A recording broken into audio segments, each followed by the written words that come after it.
Chief Justice Shri Sathasivam, British High Commissioner Sir James Bevan, distinguished guests, ladies and gentlemen, a very good afternoon. My name is Robert Lyons. I'm Director of the British Council here in India. It's my pleasure to welcome you here today for the release of two important publications: Locating the Survivor in the Indian Criminal Justice System, Decoding the Law, and Engaging with the Criminal Justice System, a Guide for Survivors of Sexual Violence. These publications are the result of the Lawyers Collective extensive research and work on the issue of sexual violence and criminal law, and have been supported by Her Majesty's Foreign and Commonwealth Office in the UK. Sexual violence, of course, is a global issue. Last week, some of you may have had the opportunity to see the award-winning play Nirbhaya, Breaking the Silence, which we were proud to support. This was a thought-provoking production which addresses the issue of sexual violence. The play has both moved and inspired audiences in the UK and here in India, and it speaks of enduring change. And this is something I know that everyone here today supports. Violence against women is unacceptable anywhere in the world. And the British Council will support programs and initiatives such as Nirbhaya and the event here this afternoon, which help give a platform to address this and other important issues. It's now my pleasure to ask our MC for this afternoon, Bratoti, to introduce our guests. Please, Bratoti.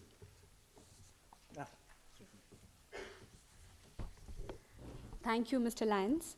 It is our privilege to have amongst us today such an eminent group here, leaders and luminaries in their own fields.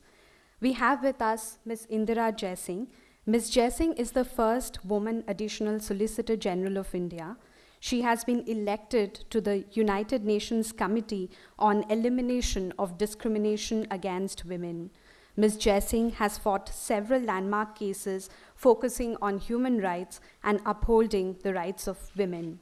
She is the Executive Director of Lawyers Collective Women's Rights Initiative. We also have with us Sir James David Bevan, the British High Commissioner to India. In his career spanning more than 30 years, Sir Bevan has held important offices in the United States, Europe, and Africa. Before this current role, he was the Chief Operating Officer in the Foreign and Commonwealth Office. He is also a visiting fellow at Harvard University. We are privileged to have with us the Honorable Chief Justice of India, Honorable Justice Sathasivam. Beginning his career as an advocate in 1973, Honorable Justice Sathasivam was appointed as a permanent judge of the Madras High Court in 1996 and appointed as a judge of the Supreme Court in 2007. He took over as the Chief Justice of India on 19th July 2013. And in this role, he has passed a plethora of watershed judgments in the realm of protection of human rights. His judgments in the Lalita Kumari case and recently in the Muzaffarnagar rape case and Birbhum gang rape cases are landmarks for the rights of women. We also have with us Honorable Mrs. Justice Ranjana Prakash Desai. Honorable Justice Desai joined the legal profession in 1973 and was appointed as a special public prosecutor for preventive detention matters in 1986. She was elevated to the Bombay High Court bench in 1996 and was elevated as a judge of the Supreme Court on 13th September 2011. Since then, of course, Madam Justice Ranjana Desai, her very presence has meant so much to many of us, all of us gathered here, and it's truly a privilege for us to have her with us here.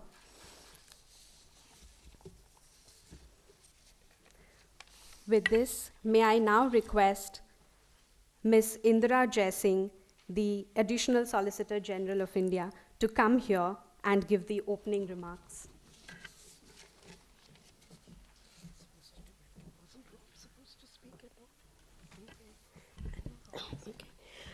Honorable Chief Justice of India, Justice Ranjana Desai, several other judges of the Supreme Court present here, former judges.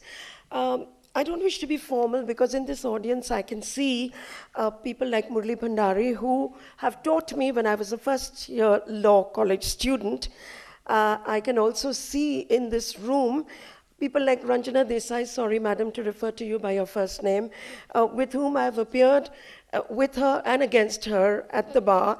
It is a problem of my age really, but when you get to this age, when you get to this age, you suddenly consider yourself an elder stateswoman and become a bit more familiar than comfort. I'd like to say that we are going through an intense period of change in this country.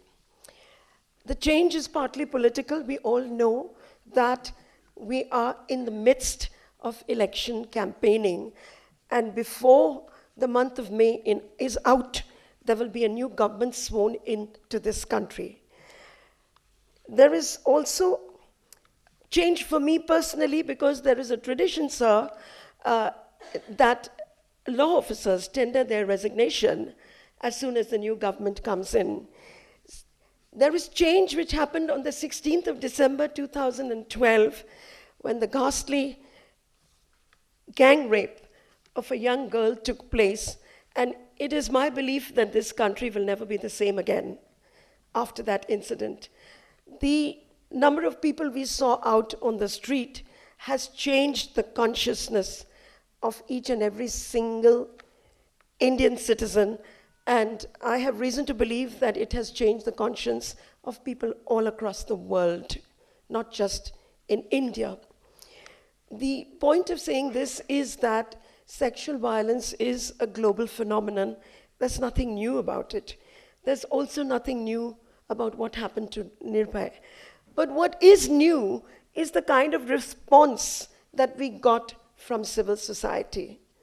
And I think civilizations will be judged not by the extent of violence that you see, not by the extent of violence alone that you see, but mainly and principally by the way in which a nation responds to that violence. And to say the least, that response has to be prompt. First and foremost, on behalf of the entire fraternity gathered here, which includes judges, which includes lawyers, which includes the Lawyers Collective, we deeply appreciate the presence of the Honorable Chief Justice of India in our midst, and Justice Ranjana Desai, and several other judges, because it marks the gravity, the authority, and the due concern that every citizen of India gives to this issue. It was my personal desire to have the Chief Justice of India because I believe that the judiciary has to lead from the front. I believe that the judiciary has a leadership role in this country to play. And it is also my belief that in recent times, we have seen that leadership role emerging. This meeting is intended to send a message from civil society and to civil society that this leadership role is required to be consolidated. The issue is not which Chief Justice comes and which Chief Justice goes. The issue is the institution of the Supreme Court of India has to lead from the front.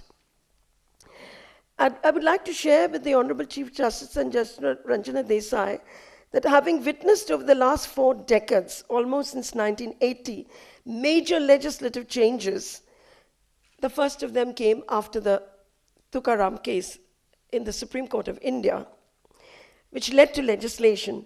Again, we know Nirbhay's incident has also led to legislation.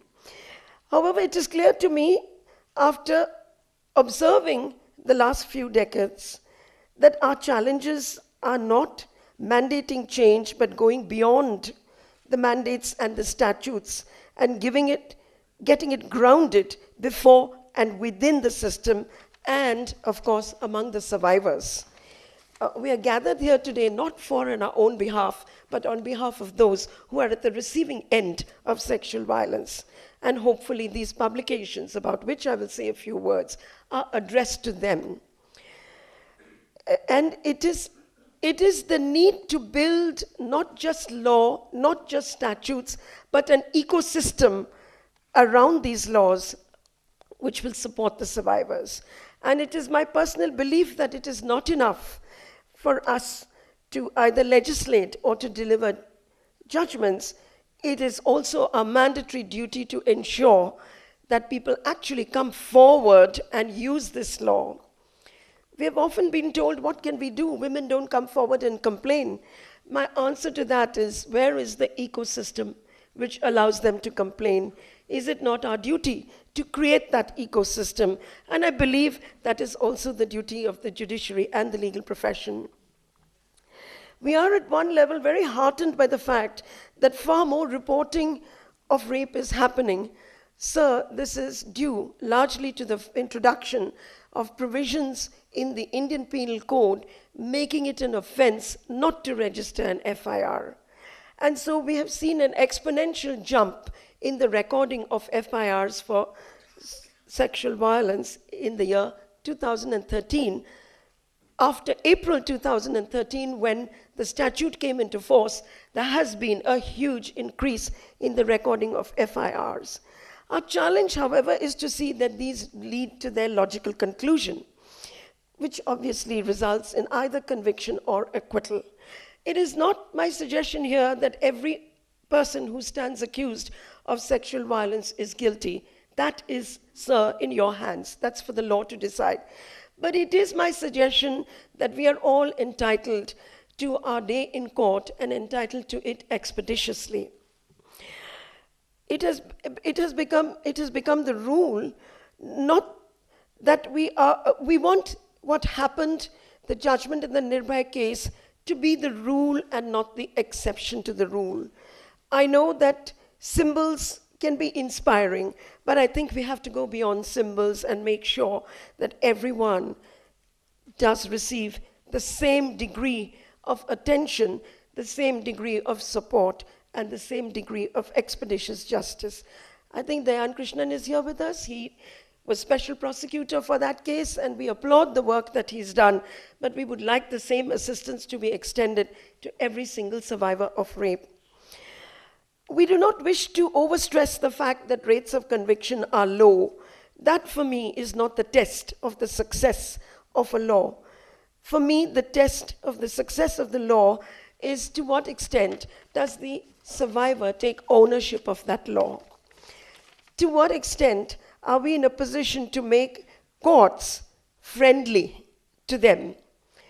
To what extent can we make sure that courts are not conflict zones? I've often said, because we deal with sexual violence in zones of conflict on our borders by the armed forces, of women in the armed forces. The United Nations has a resolution on this subject, and a recent general comment issued by CEDAW on what is the meaning of the word conflict zones. And I'm happy to tell you that I was part of the deliberations, and conflict zones have been defined, not just what happens on our borders, but also what happens within the country. There is conflict also within the country, and it is this conflict that we are seeking to address. We have seen these changes. We have seen citizen journalists. We have seen barefoot doctors. We are looking forward to barefoot lawyers as well. We are, if I may say so, looking forward to lawyers being the conscience keepers of the Constitution of India. It is with this intent that these two handbooks have been designed, ideally speaking, for any legal system to function optimally and to work for people and society. It has to feel motivated and in many ways challenged by systems outside the pale of the legal system.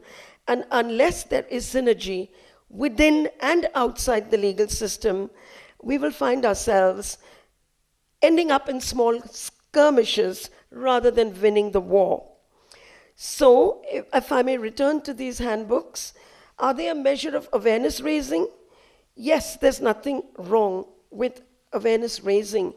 However, as I said earlier, it is our duty to engage with the law, not just as a learned profession, but as part of our culture. We want to see law become culture and culture become law. It is with this we want to ensure that survivors of justice violence lose the fear of law. We look forward to the day, it's very important, that the users of the law look upon the judiciary as a friendly place. I'd like to just end with a few words which I picked up from Justice Bhagwati. And Sir Bevan, it might interest you to know, I'm sure you do know, of course, that we have inherited the adversarial system from the British. But it was Justice Bhagwati who, in an insightful statement, said, the adversarial system is not suited to the genius of the Indian people. And he gave his reasons. He said, because the adversarial system is based on self-identification of injury and self-selection of remedy. Those conditions simply do not exist for the vast masses of the people of our country, which is why the genius of this country produced the institution which we now refer to as public interest litigation. With these few words and on a note of great hope, I'd like to end. Thank you.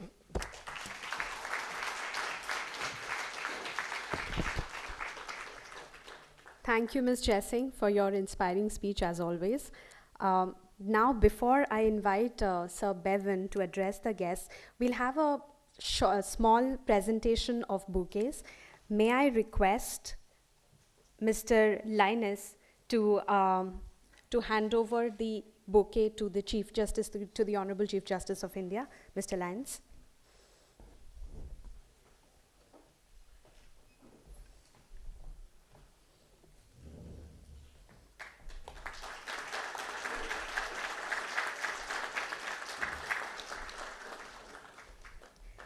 May I now request Ms. Jessing to hand over the bouquet to Sir James Bevan.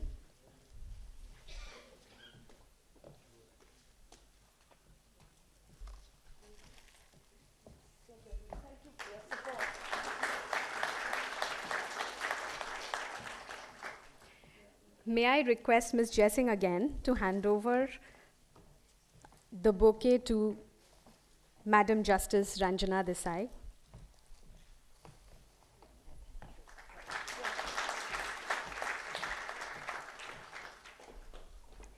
May I now invite Sir James Bevan, the British High Commissioner, to address the guests. Sir Bevan.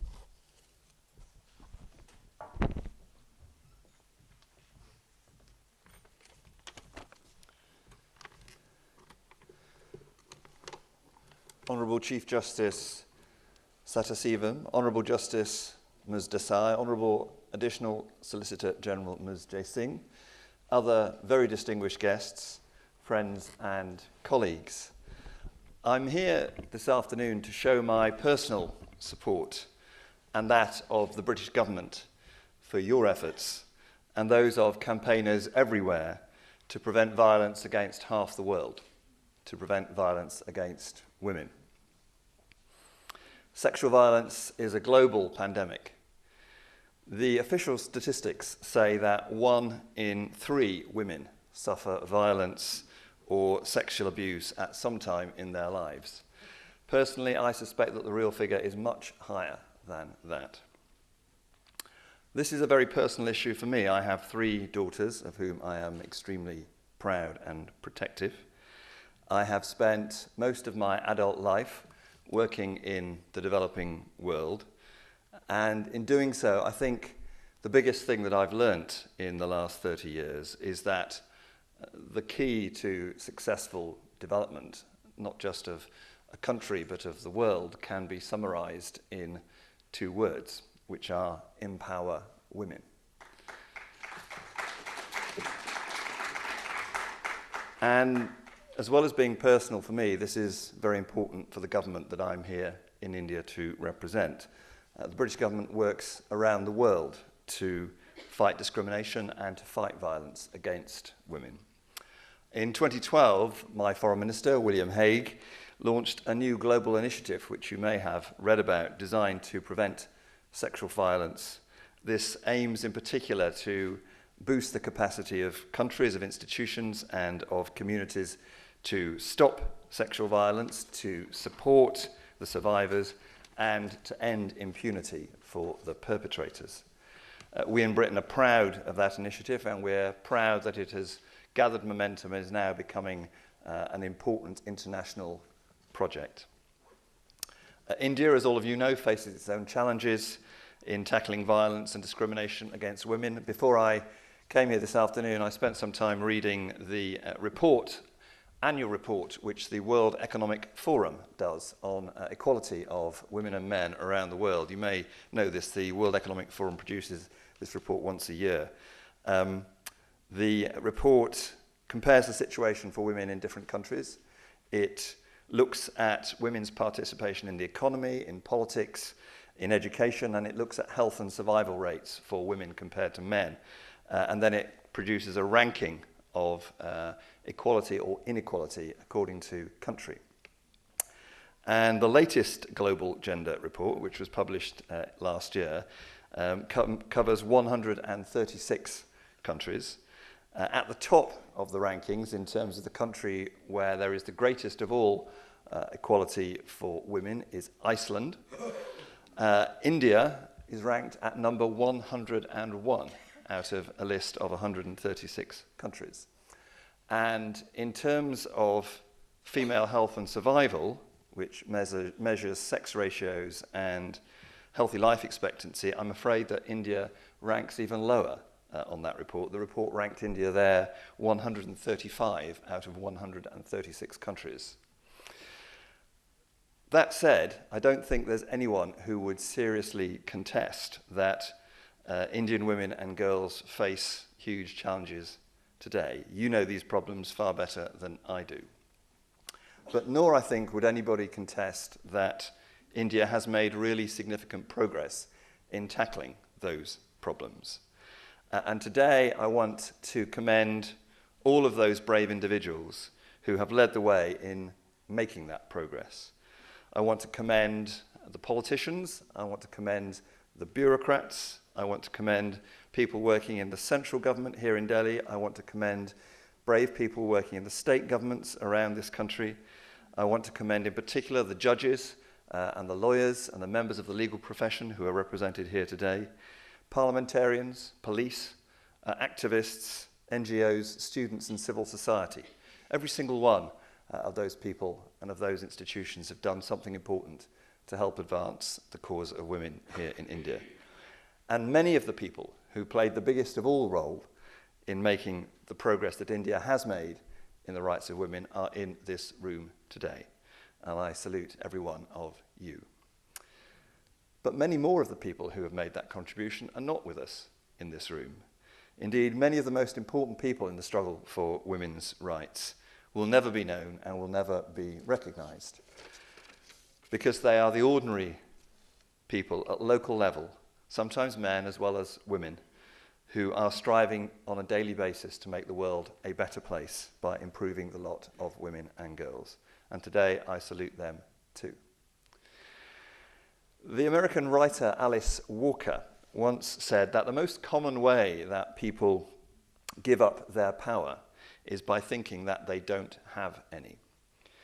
We do have power, every single one of us has power, often more than we know. And it's important that we understand that, and that we understand how to use the power that we do have. Just as important is to understand that you have rights, and to know how to make sure that those rights are honoured. Which is why I'm delighted to be here today to join you in the launching of these two new publications, which will do precisely that. They will give power to the people, in particular to women and girls who have suffered sexual violence or harassment. I'd like to congratulate the Lawyers Collective Women's Rights Initiative and its Executive Director, Ms. Jay Singh. I'd like to congratulate everybody else who was involved in this initiative. I am honoured that I'm joining you here today for its launch, and I'm delighted that the British Government and the British Council are supporting you. My government is also supporting other efforts here in India to fight violence and discrimination against women. In Bihar, for example, our Department for International Development is helping the state government implement the 2005 Domestic Violence Act by training new protection officers, by improving helplines for women, and by making homes and public spaces safer. Across the whole of India, we're engaged in another initiative, which is to support and strengthen the commitment of the private sector to what are called the UN Women's Empowerment Principles. And what those do is offer guidance to private companies about how they can empower women in the workplace, in the marketplace, and in the community. We believe in those principles, and we want to see them universally respected. I'm also proud, as Mr. Lyons said, that the British Council supported the recent performances in India of that powerful play, Nirbhaya, which has won awards and excellent reviews in India, in the UK, and around the world. Sexual violence is not an Indian problem. It's a global problem. We face it in Britain too. So while we hope that there are things that our Indian friends can learn from our experience in Britain, we're equally clear that there are things we can learn from you here in India about how to tackle this terrible problem. If we're going to fight this problem successfully, we have to be strong, and if we're together, we will be strong. I want to close with one of my favorite quotations, which is often shouted at me by one or other of my daughters when the moment arises. And it's a famous quotation which goes like this: "Well-behaved women seldom make history." Today I salute all the women, well-behaved and badly behaved, who have made history.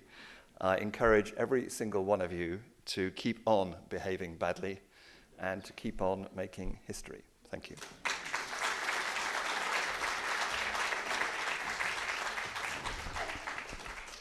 Thank you, Sir Bevan, and thank you so much.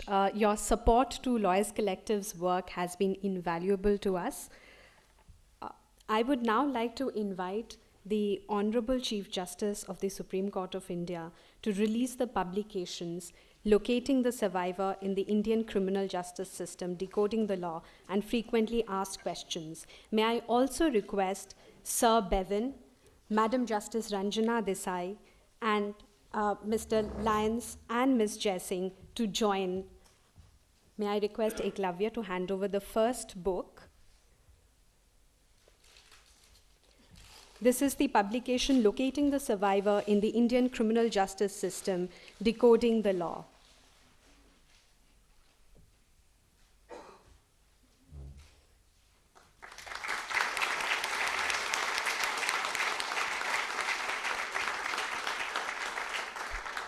May I request the Honorable Chief Justice of India to please release the second publication, Frequently Asked Questions, A Guide for Survivors of Sexual Violence.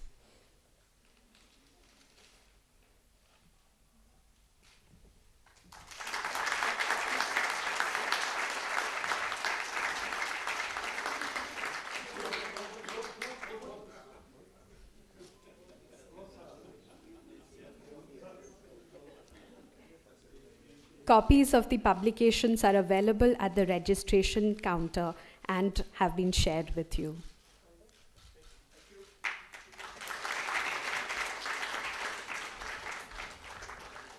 May I now request Honorable Chief Justice Mr. P. Sathasivam to deliver a special address.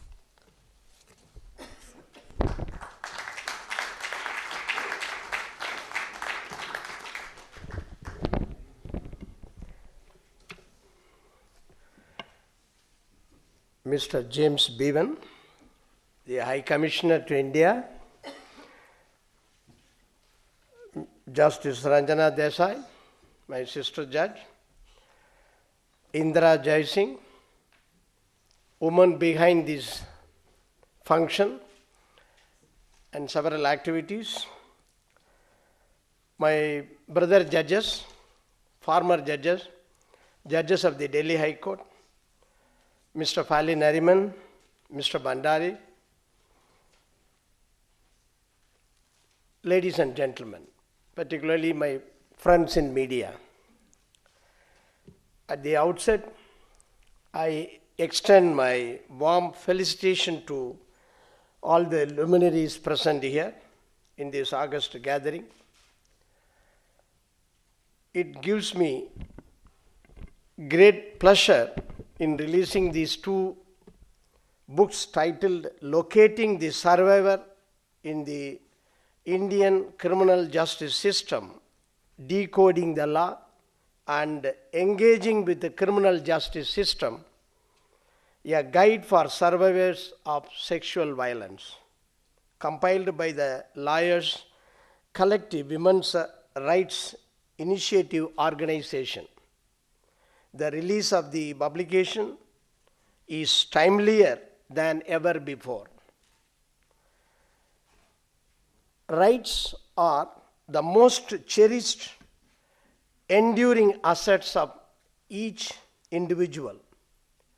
It loses its value if individuals are oblivious of the significance of their rights that are bestowed on them. Women across the globe face harassment in one form or other from the society, although they have same rights as their male counterpart. One of the main reasons which is attributed to this state of affairs is because of ignorance about their guaranteed rights. Achieving cultural maturity through education and awareness of rights is the approach to bring the required change. These two books endeavor to enlighten the rights of women folks of our country and also highlight the protection guaranteed under various schemes of law. I had the occasion to flip through the pages of these two books beforehand, and I will have to admit that the research work put in by Lawyers Collective Women's Rights Institute organization is noteworthy, which deserves deep appreciation because besides these books are articulated in simple English that is easily comprehensible. I am confident that these books will serve as a mode of access to our composite justice system. I take this occasion also suggest that publishing these books in vernacular languages and circulating among the public at nominal cost will go long a way in achieving its objective. After going through the contents of these books, I have decided as a head of the legal family to send these copies to all over all the high courts and subordinate courts in India with a request to the persons heading Legal Service Authority, Judicial Academy to translate in their regional language and send it to all the persons at the lawyer level. They must aware of it. Stopping for a moment, of course, Indira Jaisingh Madam has mentioned the recent two orders passed by the Supreme Court in the last week. One about this sumo motu action by us relating to the unfortunate incident that occurred in West Bengal, and another in this communal violence, wherein several young girls were raped. While dealing with those subjects, in our order we mentioned the latest amendments brought in the IPC and Criminal Procedure Code. I am sorry to say many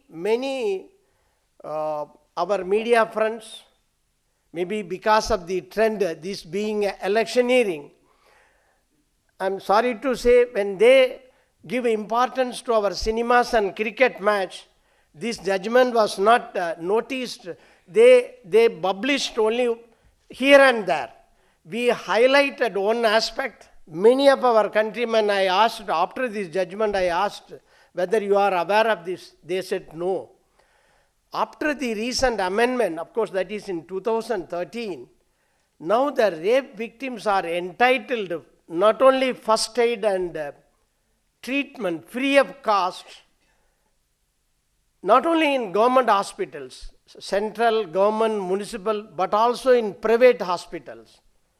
This is a statutory mandate. We have directed, after passing orders, we have directed our registry to communicate our orders to all the to the chief secretaries of all the states and the union territories with a direction to implement it. Many of them may not aware of it.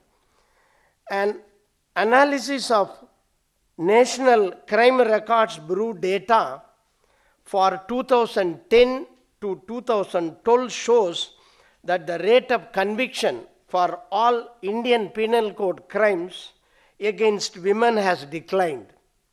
The conviction rate for rape has declined from 26.6 in 2010 to 24.2 in 2012.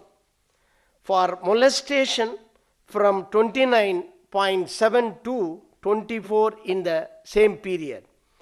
And for eve teasing, from 52.8 in 2010 to 36.9 in 2012. This low conviction rate points to women stroke prosecutors dropping out during the trial proceedings due to re-victimization. These disturbing trends points to the inconvenient truth that gender equality and social justice remain an ideal. On the other hand, crimes such as rape, sexual assault, and attacks and acid attacks, honor killing, and dowry deaths are the ground realities. Here also, stopping for a moment, 3 months ago I had an opportunity to share with our Honorable President of India in Rashtrapati Bhavan. In that auditorium, the Honorable President has one acid attack victim was brought to the dais and she was awarded certificate and assistance. Unfortunately, the statement of the Honorable President of India and the encouragement he has made was not even published in the media. So I request through this function, I request friends in media, unless you people convey our action and decisions to the public, they may not aware of it. So another thing, observing this disheartening scenario, the Code of Criminal Procedure and the Indian Penal Code has been specifically amended by recent amendment dated 3/2/2013 in order to advance the safeguards for women in such circumstances. These two books, compiled by the Lawyers Initiative Organization, has precisely carved out the appropriate provisions in a meticulous scheme and catalogued in a stage-wise process from filing FIR to right of the victim for compensation, and highlighted the various rights guaranteed under the criminal law. How many of our people are friends aware that as per the recent amendment and the decisions of the higher forums, when a rape victim goes to the police station, that should be recorded, her statement should be recorded by a woman constable or woman officer. Her 161 statement should be recorded by a woman officer. And her 164 statement should be, as far as practicable, recorded before a woman magistrate. So these provisions have been highlighted in these books. It must go to the persons concerned. I believe that if more people are aware of the prevailing laws and consequences of their violations, there will be lesser infringement of the same. As adequate deliberation is already undertaken about the provisions of the Criminal Law Amendment Act 2013. I wish not to focus on the same subject once again. Apart from the efforts by the legislature, the role of lawyers, judges, and police is inevitable if the real cause of provisions enumerated is to be enforced. With no implementation by these stakeholders, the provisions in the recent Criminal Amendment Act will be rendered infructuous. In an epoch-making decision in Delhi Domestic Working Women's Forum versus Union of India, the Supreme Court issued guidelines for providing legal assistance in rape cases. Major directions worth recalling are: 1. Complainants of sexual assault cases should be provided with legal representation. It is important to secure continuity of assistance by ensuring that the same person who looked after the complainant's interest in the police station represents her till the end of the case. Legal assistance will have to be provided at the police stations since the victim will be in a distressed state. Guidance and support of a lawyer at this stage would be great assistance to her. Number 3, police should inform her of her right to representation. Number 4, a list of advocates willing to act in these cases should be kept at the police station for victims. Recent instances of detention of victims of sexual assault in police stations and suicide attempts post-trauma reaffirm the need for proactive role of legal services authorities in reaching out to the girls and women in need of quick and quality legal aid and assurance.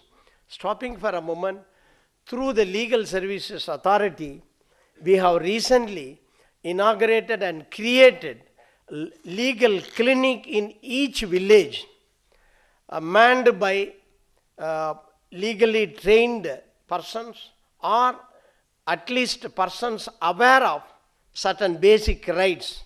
And through the Legal Service Authority, we are paying to those persons. For example, if any person has any doubt about certain crimes or certain things, or some requirement in the Tahsildar's office for getting a family card or ration card, etc., they will take those persons to the concerned office, and when it is published in all media, Madam Jai Singh has asked me, "Sir, why don't you open such clinics in municipal area and cities also?" Now I agreed. Now I am taking up this matter with the state legal service authorities. Now these kind of clinics are available and functional all 24 hours all over India in our villages. And I'm thankful to the government of India. They are providing required funds for this kind of assistance. And the need of the hour is to redouble our efforts and provide legal services to the women through more targeted approach.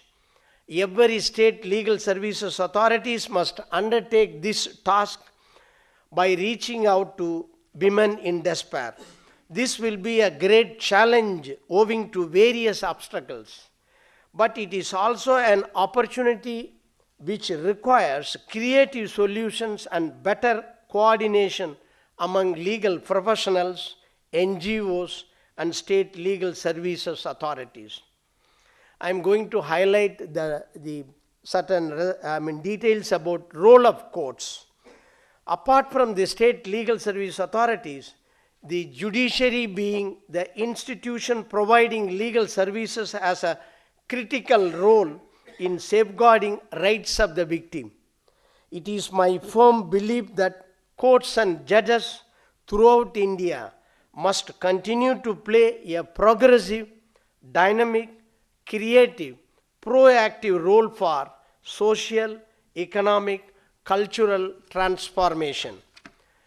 Here it is apt to quote Justice Krishna Iyer's statement, I quote, "The fight is not for women's status, but for human worth. The claim is not to end inequality of women, but to restore universal justice," unquote. Thus, judges must try to ensure that legal system is gender, just and fair. While deciding cases, courts have a constitutional duty to not shut their eyes to the reality of prevailing patriarchy. Delay in registering the FIR in rape cases does not necessarily have to lead to doubt veracity of complaint by the victim. Stopping for a moment, we explained in one case, if certain things happen to our girls and women, say the case of rape, nobody likes to go and inform immediately. See, our Indian folk, they have a little hesitation. First, they may inform this to her mother, parents, then well-wishers. After getting their advice, they may go to the police station. That's why in that decision we have held that on the ground of delay in filing complaint or FIR, the case cannot be rejected. And likewise, in another case we have analyzed, if the solitary statement of the victim or prosecutrix is acceptable, even without a corroboration is acceptable, and the courts are permitted to take note of her statement and impose appropriate sentence. Because the trial judge he gets an opportunity to note down her feelings. If a word comes from her heart, why not the court accept her statement as truth? Of course, corroboration is required, but we cannot expect a corroboration in all matters. That's why we have held on the basis of a solitary statement of a victim, it is open to the court to convict the accused. Likewise, the courts in numerous occasions have held that sole testimony of the prosecutrix is sufficient for conviction without corroboration of evidence if the statement is credible and beyond any shadow of doubt. Here also I assure the audience and the general public, as well as our High Commissioner, the British High Commissioner, our judicial system is well developed. While protecting the victim, at the same time, there are several safeguards for the accused also. That is the reason every earlier speakers mentioned about the Nirbhaya judgment. When the case was heard by a Delhi High Court, by the division bench, on behalf of the accused, many petitions were filed in the Supreme Court. Every day, one practitioner, leading member of the bar, mentioned to the first court, every day some complaint about the hearing of the matter. Then we ascertained, ultimately we directed the prosecution, whether the accused or not, he is entitled all the copies, marked copies in the language known to him. Because of this, we direct the High Court to postpone the hearing for 2 weeks. We directed the prosecution to translate all the materials in Hindi in which the accused are familiar, supply those copies to them. Thereafter, we permitted the High Court to proceed further. So, we give all opportunity to the accused also. Today, the call is for a gender-sensitive approach. Courts have a role in giving such interpretation to beneficial and welfare legislation which serves to ameliorate the status and condition of women in our society. There have been many instances where the apex court of our country being the guardian of fundamental rights, has taken sumo to action against such crimes. The gang rape of 20-year-old woman in Subalpur village in the state of West Bengal, just now I mentioned, is one such incident in the recent past.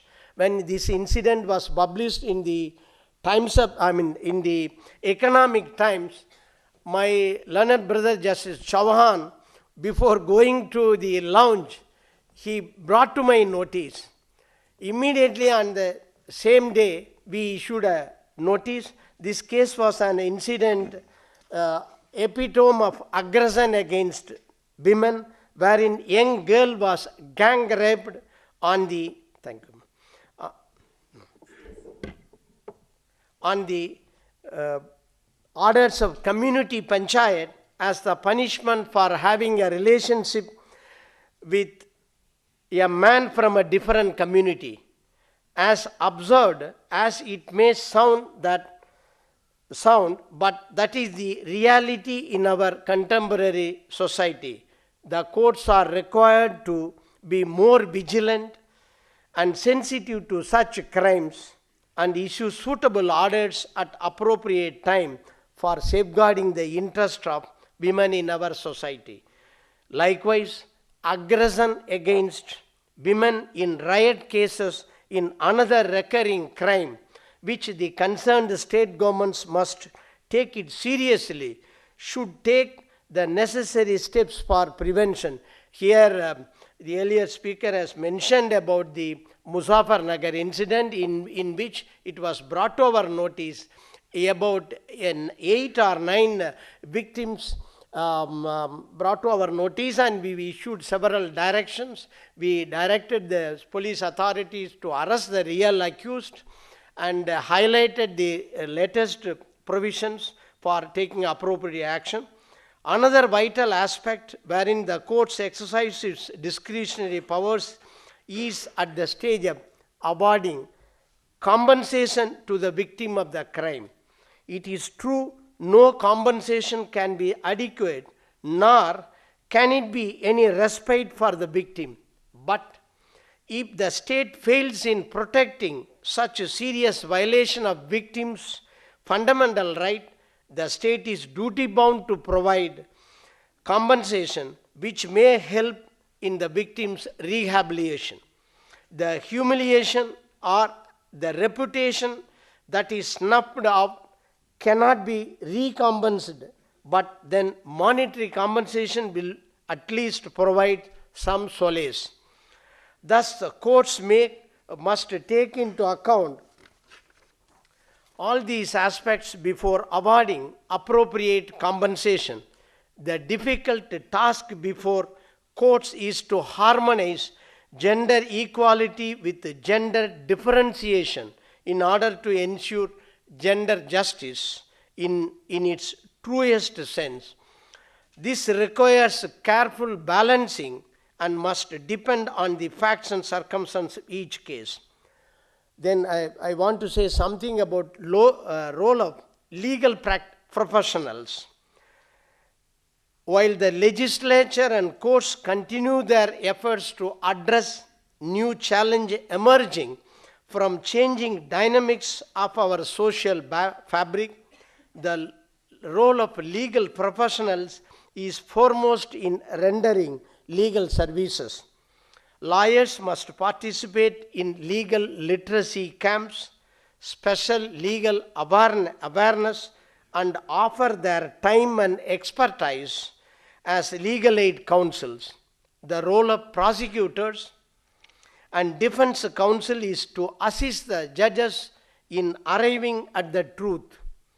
They must conduct the cases without any bias against any sex and adopt a sensitive approach in examining, cross-examining, and exhibiting evidence, etc. They must remember that the central role of legal profession is to promote the administration of justice. The role of women lawyers becomes more vital in matters such as those involving domestic violence, gender discrimination, child abuses, and other violence related to women and children, since women have greater empathy, understanding, acceptance among the victims. I firmly believe that enhancing the role of women in the legal profession is very essential. Immediately after assuming office as a Chief Justice of India on 19th July, my first work was to write a letter to all the Chief Justices. In that letter, I emphasized that whenever you fill up vacancies, you must consider or give more representation to women, backward community persons, as well as scheduled class persons, scheduled tribe, and minority communities. In the same letter, I gave illustrations in order to attract or in order to get required candidates or persons. I requested the Chief Justices to give some concession. Then I received a letter, what type of concession we can give. I said, you can, if a woman candidate is not available as required, you give some concession, say one, about the last 3 years' income. If there is a shortage of her professional income, give some relaxation. If cases have not been sufficiently published or not reported, judgments or decisions are not available, you accept. Minimum cases handled by her are sufficient. Likewise, I requested, and we are getting several names. Those names, some of them we have already considered, some of them are under consideration. Then coming to the role of police, the problem area of investigation of crime against women is reflected in the statistics. As already asserted, there is drop in conviction rate as opposed to increasing crime rate. A lot needs to be done to improve the functioning of the police and its machinery of crime investigation. Women's experience have brought these inadequacies into sharp focus. Some states have set up women's cells in some police stations.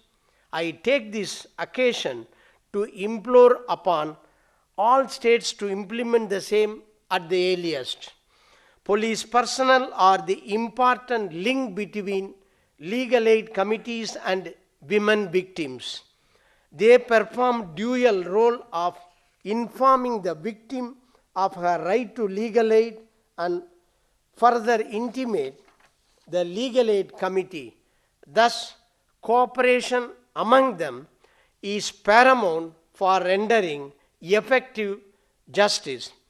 Thus, legal services can be a tool for women empowerment, provided all the above institutions play their role dutifully and proactively. My final remarks: the human rights of women are inalienable, integral, and indivisible part of universal human rights. Thus, full and equal participation of women in political, civil, economic, social, and cultural life at the national, regional, and international levels, as well as the eradication of all forms of discrimination on the ground of sex, should be the priority of each one of us. Although through law, women have indeed over the years secured for themselves many entitlements, but so far they have not been able to defend themselves from crimes committed against them due to social prejudices. Women empowerment is fundamental to create a culture of justice and translate the rhetoric of gender equality into action. judiciary, and members of legal profession have a role to play in ensuring that women are treated with dignity, that they have equal access to justice, and that the outcome for them is one of true equality. In the proposal submitted by the Lawyers Collective Organization on developing the service delivery framework for rape survivors, many valuable suggestions have been projected, which will help in ending re-victimization. After all, it is only with the constant thinking and deliberations we can ensure that statutes do not remain mere statutes but evolve into a legal system responsive and sensitive enough to meet the challenges of present times with an eye on future. Before I wind up my address, I desire to give a word of praise for all such organizations like the Lawyers Collective Women's Rights Initiative, which work tirelessly in the movement for protection of human rights and ultimately shapes the future of our country from the bottom up. I record my appreciation for the crucial role that your organization is playing in the progress of our country. My gratitude to all of you for giving me the privilege of being part of this movement for sensitization of women folks in our country. Thank you very much.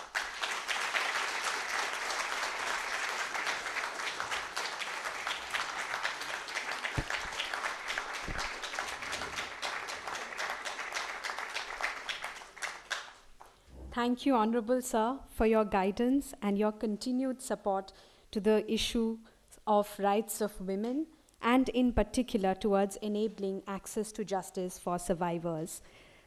With your support, we hope that these books can now be accessed by legal professionals and others who assist survivors across the country. With this, may I now invite Madam Justice Ranjana Desai to address this august gathering. Madam Justice.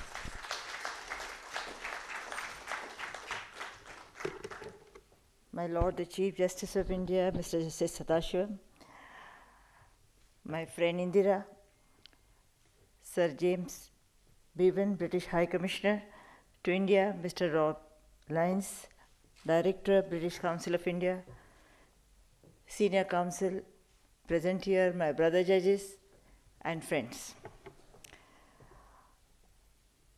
When you speak after the Chief Justice, this is my third experience. I have realized that the Chief Justice covers almost everything, remaining very little for the next speaker to speak. Anyway, I'll say a few things which I think I have to.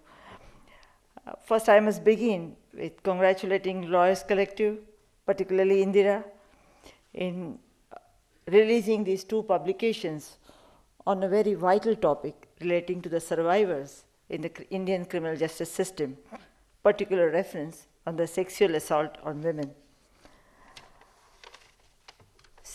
All my life I have worked with police. I've been a prosecutor and have little experience of these cases, having appeared as defense lawyer, then as a prosecutor, and then dealt with them as a judge. Sexual assault on women is not something which has suddenly surfaced. They have been happening all along. Rape by strangers and rape by persons within the family are not a new phenomenon. Earlier, people whispered about it. Women activists tried to do their bit. Courts, overburdened as they are, struggle to give justice to women. It was the Nirbhaya incident which gave us a jolt. It showed how insecure the women are. The rise in crime against women reflects the inability of the state's machinery and the police force to take measures to protect women. The presence of police, I personally feel, must be felt on roads and vital places where such incidents are likely to occur. Effective police vigilance can work as a deterrent. Unfortunately, the police force is diverted to a number of less important tasks, and safety of women takes a backseat. After the Nirmaya incident, the Verma Commission was appointed, it swung into action, far-reaching changes were made. I don't think I have to repeat and say all those sections which have been introduced, to which reference has been made by the Honorable Chief Justice. Our criminal justice system jealously protects the doctrine of presumption of innocence. No doubt it is the basic principle of criminal jurisprudence, but not much attention was focused on the complainant or the victim. It was only in 2009 that the legislature realized the need to identify the victim and added a definition of victim in the Code of Criminal Procedure by Act 5 of 2009. By the same amendment, legislature acted various sections, then came the schemes. Various states have now introduced the schemes. We need to periodically assess whether these schemes are really working and benefit is being given to women. Then we have so many offenses which have now been added, acid attacks, all those which I don't want to repeat. I will focus on a rape victim. I feel a rape victim who survives, continues to live or exist, but with no hope for future and with a sense of being unwanted. Rape has a debilitating effect on a woman. It's an assault on her dignity and honor, and it kills her spirit. She suffers a great mental trauma. It's difficult for her to get out of the feeling of being used as an object by a man to satisfy his lust. She feels helpless and frustrated and quite often curses her existence. At that stage, she needs the help from her spouse, her relatives, the society, the police, the state, and finally from the court. The theme of both the publications today is to locate the survivors, guide them to get justice, and find ways to rehabilitate them. Before focusing on rehabilitation, it is necessary to examine why many rape cases end in acquittal and what should be done to achieve a good conviction rate in cases where the prosecution has in its possession clinching evidence against accused. Indira said that we are not really bothered about how many cases end in acquittal or conviction. I beg to differ. If the prosecution has adequate evidence, why should a case not end in conviction? We do not want unmerited convictions, but where conviction must come, it must come, and all efforts must be made if there is adequate evidence on record. It is true that innocent men must not be convicted, but the guilty must not escape. Delay in trial always weakens the case, and therefore proviso to section 309 of the code, which states that when the inquiry or trial relates to rape cases, it should be completed within a period of 2 months from the date of commencement of the examination of witnesses, must be strictly adhered to. It is necessary for the prosecution to follow the mandate of section 309 of the code. Prompt medical examination of the victim is of prime importance in a rape case. All efforts must be made to ensure that the victim is medically examined at the earliest. While getting the victim medically examined, care must be taken to see that her dignity is not undermined. Rape victims must be examined by women doctors. It's necessary to make it known to the doctors that the age-old two-finger test is held to be unconstitutional by the Supreme Court. Care must be taken to see that women do not shy away from medical examinations. Forensic science laboratories should give quick response to the investigating agency's request for reports of examination of vaginal swabs, semen found on the clothes, blood. Victims and other witnesses need to be protected. Victim protection or witness protection has not received attention of the state. Most cases end in acquittal because victims or witnesses turn hostile.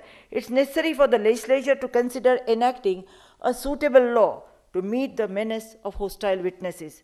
Court must also examine what could be done to deter witnesses from turning hostile by taking help of provisions which are available within the existing legal framework. Assistance of good lawyers must be provided to rape victims from the date of occurrence. Another cause of unmerited acquittals is the fact that trained public prosecutors are not available.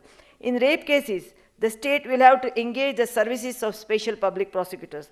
Under section 301 of the code, it is the public prosecutor who is in charge of a case, and a private person can only instruct the pleader to prosecute any person in any court. Such a pleader may, with the permission of the court, submit a written argument after the evidence is closed in the case. Thus, the victim can only instruct a pleader to assist the public prosecutor and submit written submission after the evidence is closed. In most cases, the victims do not have the means to engage a pleader. It is therefore necessary for the state to assign these cases to trained special public prosecutors. In many cases, it is noticed that investigation is below par. In several cases, the Supreme Court has said that minor lapses in investigation should be ignored if the substratum of the prosecution case is not affected. But unfortunately, in many cases, there are serious lapses in investigation which have adverse impact on rape cases. It is therefore necessary to associate trained police officers with investigation of rape cases. It's necessary particularly to involve women police officers with the investigation of offenses relating to women. The public prosecutor and the police officers must be made to periodically undergo refresher courses in various state judicial academies. This would equally apply to the judges who deal with such cases. Efficient women judges are required to deal with cases relating to women, and they also need to be trained. As I already stated, after the Nirbhaya incident, Criminal Law Amendment Act has brought about a lot of changes in the criminal law. The definition of rape has been widened, section 116A has been introduced. I don't have to repeat. The question is whether these changes will make any difference. Is it possible to check the rise in the incidence of sexual assault? Is it possible to ensure that the guilty are convicted? It is the experience of those who work in the fields such as social workers, paralegal workers, and police officers that women are reluctant to come forward and report these cases. It's common knowledge that women are subjected to rape by strangers and equally by persons known to them who could be the members of their family. In case of strangers, women may not hesitate to lodge complaints, but in cases of rape by members of their family, they are scared of going to the police station. Social workers, paralegal workers have a great role to play in this. Confidence must be created in women so that they come forward with their complaints. It is a grievance of many women that general tendency, and I repeat and I lay great emphasis on this, it is the grievance of many women that general tendency of the society is to stigmatize them. This approach must change. Women fear that they are easily stamped as women of easy virtue. Unless we inculcate respect for women in the minds of men, it is difficult to achieve any success in this area. Social workers and paralegal workers have to constantly in touch with the survivors so that they can be brought out of the trauma. During medical examination, interrogation, and trial, women should not have any negative experiences. Sensitive handling of the case is required. Negative experiences, that is, insensitive approach of the investigation agency or the doctors or the court machinery, make them feel that they are the accused rather than victims. They lose faith in the system. It is therefore necessary to give training to the paralegal workers, social workers, the police, the judges who deal with these cases as friends, as to treat them as friends rather than as accused. Their aim must be to instill confidence in victims, remove their fears, and inform them that their rehabilitation is possible. Those who are associated in any capacity with rape cases should bear the following observations of Justice V.R. Krishna Iyer in mind. Justice Krishna Iyer says, it's a weakness of our jurisprudence that victims of crime and the distress of the dependents of the victim do not attract the attention of law. In fact, the victim reparation is still the vanishing point of our criminal law. This is the deficiency in the system which must be rectified by the legislature. I unquote. Legislature has to some extent rectified the deficiency.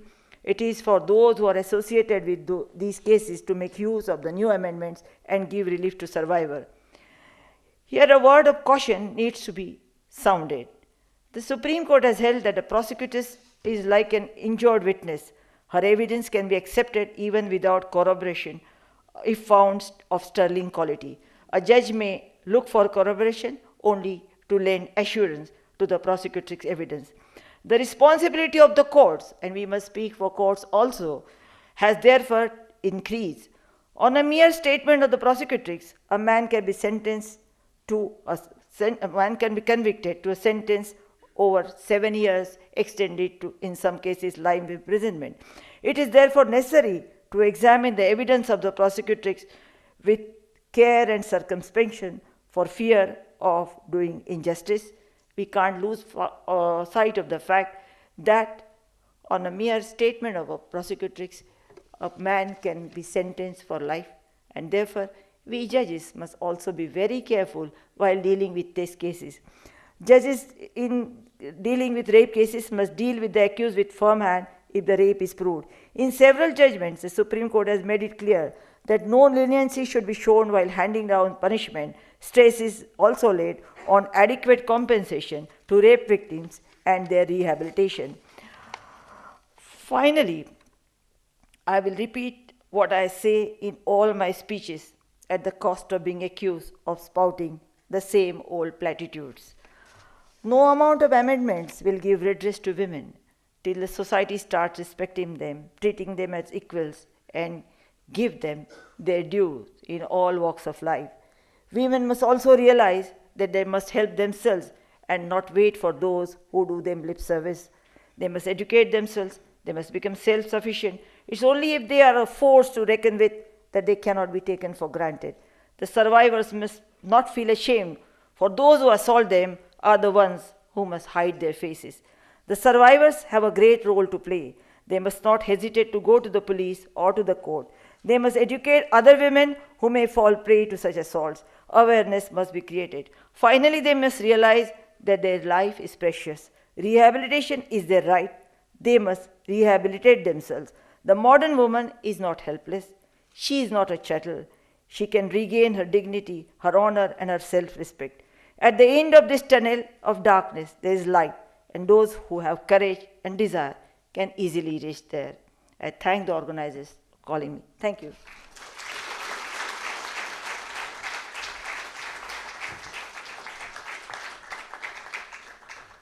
Thank you, Madam Justice, for highlighting some of the critical issues before the criminal justice system when it comes to addressing the needs of the survivor. May I now invite Ms. Indira Jaisingh to present the vote of thanks. Once again, I would prefer not to be formal. Of course, I do thank the Chief Justice of India. I do thank Justice Ranjana Desai. I do thank the British Council and the High Commissioner. But it is incumbent on me, before I conclude, to acknowledge the presence in this room of several women. I would like to say that what you see in this book in your hands is the creation of the women's movement of this country. It is not the creation of the Lawyers Collective. It's more than 30, 40 years. 30 to 40 years from 1978, when the Supreme Court delivered its judgment in Tukaram versus State of Maharashtra, which we condemned. That judgment we refer to as the ADM Jabalpur of the women's movement. Since then, we have tirelessly fought for gender justice. And sir, I'm very happy to tell you that in this very room, sitting right here, are many of the pioneers of that movement. I would like to acknowledge their presence, and I would like to tell them also that, friends, I think the judiciary in this country has appropriated the language of the NGOs. I'm sitting here and listening to things that we normally say on public platforms, and now I'm listening to them from the voices of the judges. And so my final message to my friends in the movement, my thanks goes to everybody, but my vote of confidence goes to those women. And all I'd like to tell them is we have to be one step ahead of the judiciary. So thank you all for being here.